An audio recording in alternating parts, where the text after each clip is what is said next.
जय Jagannath life of चुमन भाई को आपण मान को स्वागत 2026 नूतन वर्षर हार्दिक शुभेच्छा शुभकामना समस्त को सकाल सकाल आम गाड़ी धरी गेलु मो पुआ आम बाहर जगह दर्शन करने जेहेतु नुआ वर्ष जगह को दर्शन करदे सब दुख हल्का हो एंड बहुत भल लगे मन शांति लगे आ समस्त को भल रखु ए नूतन वर्ष समस्त को भल शुभ समस्त मनस्कामना पूर्ण करंतु। बस आमे चलिलु जगह दर्शन किंतु बैड लक आमको ठीक माने मार्केट छकरू छाड़िलेनी बारिकेड हो जाइए गाड़ी ता भीतर को आगो आलो नथिला तो मन दुखरे पुणी घर को पलि आसली भाविली इवनिंग रे जीवी पतित भवन दर्शन करी बाहर टूरिस्ट बहुत आसी तो से बहुत गहली थिला मो पुओ को लेकिन जापरि से घर को रिटर्न कली तो घरे आज जेहेतु मो घर को आज आइटम होता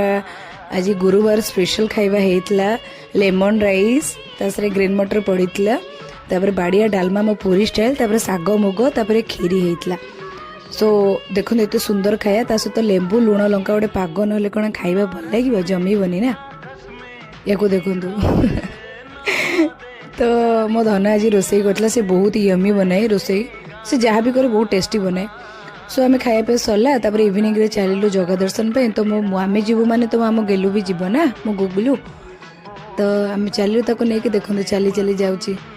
एमती जगह मो पुओ को सब बेले एमती भल बुद्धि दो भल पाठ भल मनीषटे करू बस एतिकी ता बाबा भाया से सब बेले एमती भल समस्त प्रशंसा शुणु एतिकी मोर मनस्कामना जगह पाखे बस एमती एमती चली चलिकी पहुँची गलु आम गाड़ी तो छाड़ू ना आग को तो पलैलु बड़ावंडी पाखे गाड़ी रखिकी देखो जगह मंदिर एत सुंदर से फूल सजा होता कौन कहबी पतित भवन देखीदे जगह को देखीद माने सब दुख पड़ेब केते कुआड़ू केते दूर लोक आसी जगह को देखापी जय जगन्नाथ एंड समस्त भल रखु आसला बेलू आम गोटे रिक्सा आसिलु रिक्सा मु बहुत 15 वर्ष पर सफर कली कहीं रिक्सा मुझे बसी नी आम बहुत सुंदर फोटो क्लिक करूँ मो फैमिली जगार मंदिर बस एमती बस दिनटा ही जाए रात आसला बेलू चुमन कहले कि गेलु कहले कौन नहीं जावाई तो मुझे गोटे मिक्स माने एग बिरियानी आनीदेली बस पुणी घर को रिटर्न कलु एमती सुंदर वीडियो देखापी मो चैनल को सब्सक्राइब